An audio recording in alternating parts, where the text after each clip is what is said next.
The Rip City Drive. All right, our next guest is on Twitter at Botkin of CBS. He is the Florida man, and always a pleasure to have him back on the Rip City Drive. Hey, Brad, good afternoon. I don't know if you know the answer to this question, but seriously, we've been talking about the Heat. How in the world are they doing what they're doing right now? How do you explain this with the dominance they're showing in this series? I would offer two explanations. One, I think they're a lot better than their regular season record showed, combined with, as we've talked about on this show before, the equitable landscape in the NBA, where it really truly is wide open. That's not just something that we're saying. It's open for anyone. It's open for the team to get hot at the right time, peak at the right time, and that's what they're doing. I've been talking with scouts about what makes Jimmy Butler great, what makes the Heat great. I think there's sort of a bottom line here. Jimmy Butler's, like, however you want to put it, the guy, the kids are saying him, you know, he's one of the 4 or 5 guys in the league right now. He might be one of the 2 or 3 guys that you know you're going to have a chance because of what he creates, the way that he competes, just the whole impact that he has on a team. But then aside from that, what wins in the playoffs? Versatility, both sides of the ball, depth, and shooting. Now, the Heat did not shoot the ball well in the regular season. They were the 4th worst three-point shooting team in the league percentage-wise. But anybody who's been around basketball knows that if you have good shooters, that can flip. And it has flipped. In this series before last night, the Heat were shooting 43% in the series from 3, Boston 31%. The Heat were 46% from 3 through the first 3 quarters last night, and it was a 30-point game at the end of 3, so the fourth quarter doesn't matter. The story is this is a team that was capable of doing these things all year, but didn't do them. And so we all looked at the seed in front of their name and the statistics that they put out in the regular season and said that's who they are, but that's not who they are. This is a team that can space the floor. They can put 4 shooters on the floor around a versatile big man that can play both sides of the ball, that can guard on the perimeter. These are all telltale signs of successful playoff teams. And the Heat have all the markers.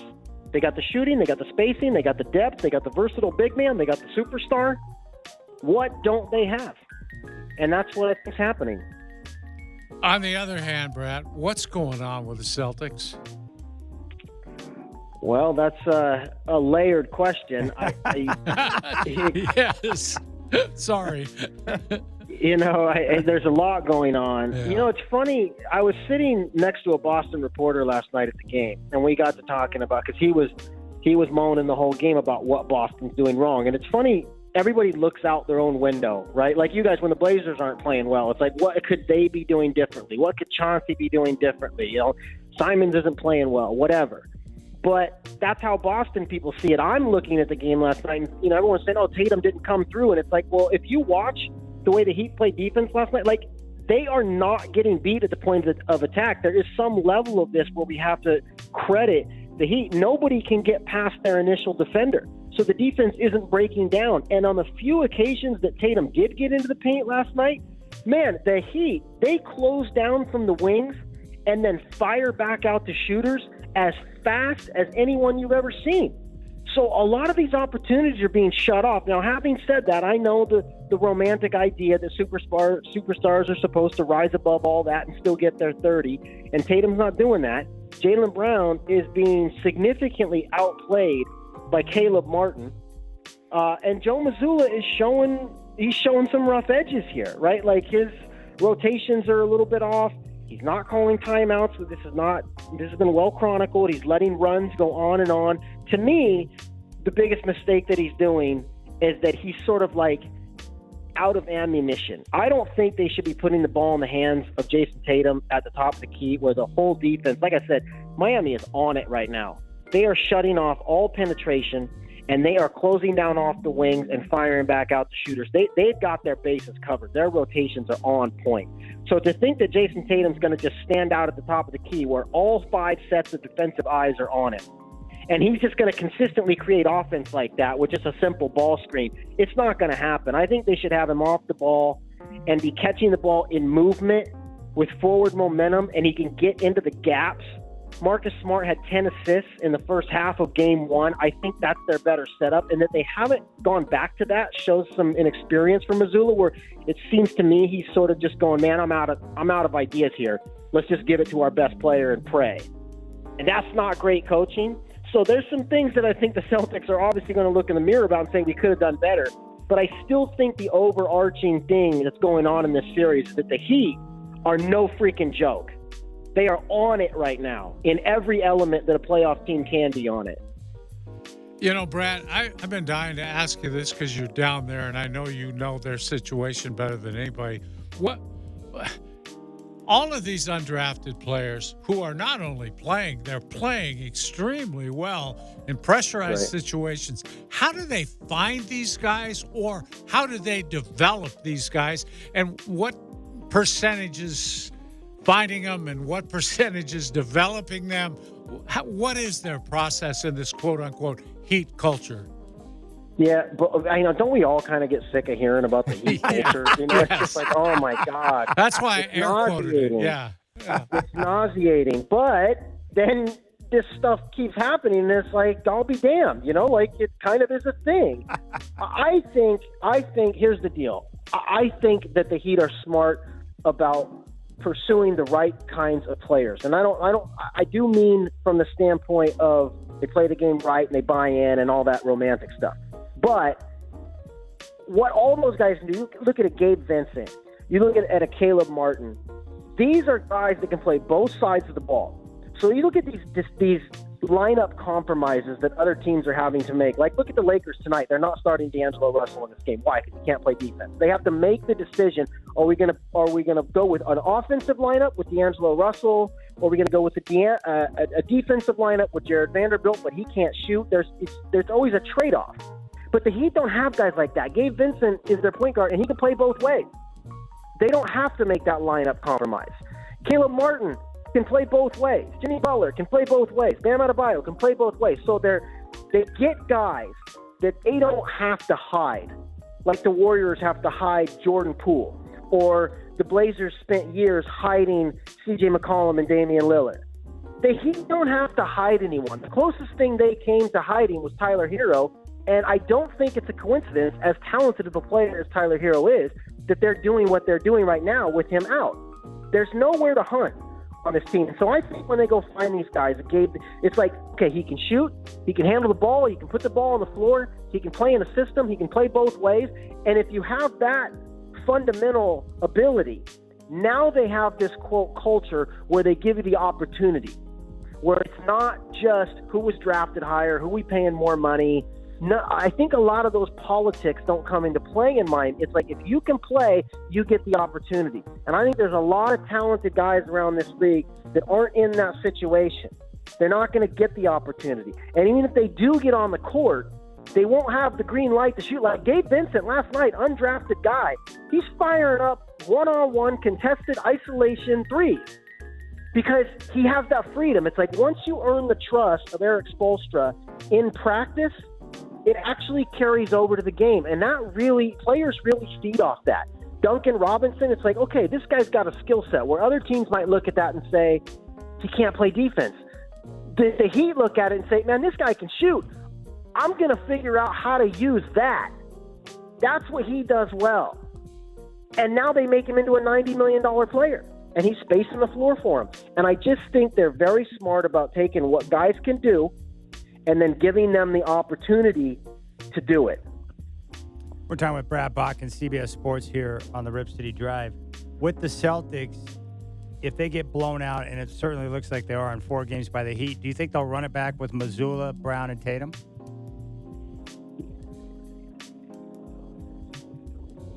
How can we shake it up right now? How can we fire the coach? How can we change the roster? I don't think they're going to do that in this case. They gave Mazzulla a long-term deal. What I think is probably a higher probability is that they'll bring in some really experienced veteran coaches to be on his bench that will kind of guide him and take him through some of the learning curve of the next 2 years. As far as Tatum and Brown, I mean, Tatum's not going anywhere. Brown just made All-NBA, and he can get like a ton more money. Don't quote me on the amount, but because of that All-NBA selection, he can get the Supermax from the Celtics. It's a 5th year instead of a 4th year. I mean, I think it's somewhere like north of $80 million difference that he can get for signing with, and he's extension eligible for Boston. So I just don't see any reason he would leave. And I don't think they're going to trade him. So, no, I think they are running it back. And in that sense, I think we're making a little bit too much out of that this is like the end for the Celtics. Like, there's some aging guys, Horford and Smart, and, but their core, their best players, the guys that, every team's looking for the two guys they're going to build around. Like, these guys are like, what, 25, 26? Like, they have those guys. So I don't think the Celtics are done by any estimation. And I also think this idea, I was on radio earlier today, and they said the Celtics keep coming up short. It's like, okay, come on. They went to the finals last year. They've been in I think they've been in 3 conference finals, or maybe 4 with Brown and Tatum. Like, if that's coming up short, then 95% of the league is failing miserably. So then I don't think they're coming up short. They've been to the final. You know what I mean? Like, I don't think they're that far away. All right. I don't think we're getting ahead of ourselves if we look ahead and say, okay, both these series are 3-0. Who would you like? Yeah, they're over. They're over. Yeah, okay. Then who would you like to win it all, Brad? Denver. And I said this at the beginning of the playoffs, and I'm saying it. They asked, we pick round by round, and they're the best team. I remember coming on this show with you guys before the playoffs, and you guys were asking me about who would be the surprise. And I said Denver, and I don't know why, because they're the number 1 seed. But I just don't think a lot of people really watch Denver. I don't think they really watch Jokic. I don't think all these things that I'm saying about Miami, that everyone can shoot, everyone can defend, and they're led by a superstar, that's the exact same thing you can say about the Nuggets. And they don't have to make those lineup compromises. Kentavious Caldwell-Pope can shoot and defend. You know what I mean? Aaron Gordon is athletic and can defend. All these guys, they can do it both ways.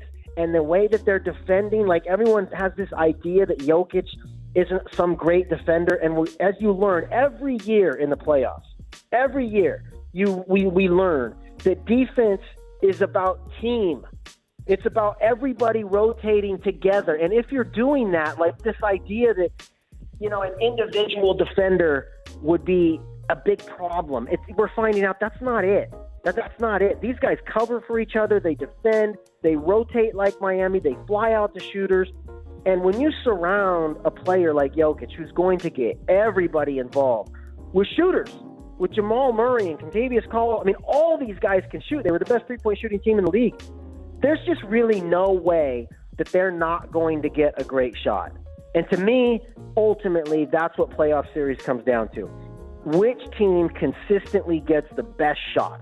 And you've seen teams, they can survive for a while by making tough shots because they got tough shot makers. Like, look at the Warriors, for instance. Like, they got bad shots this year. They didn't run pick and roll enough, and they didn't create enough easy looks. And, like, Klay Thompson and Steph Curry are the best tough shot makers in the world, so they survived as long as they could. But eventually, you have to get easy shots.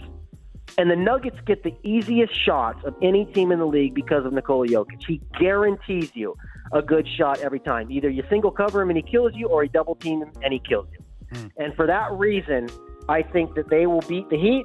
I think they'll get more quality offense, but I think that series will be a knockout. It doesn't say it with the seeds, but to me, these are the best 2 teams in the league right now. And this is not a, hey man, 8 seed.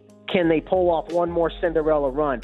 I don't know about what happened in the regular season. Why were the Heat there? You can talk about all that. But right now, these are legitimately the 2 best teams in the league, and I don't see any way that you can argue that.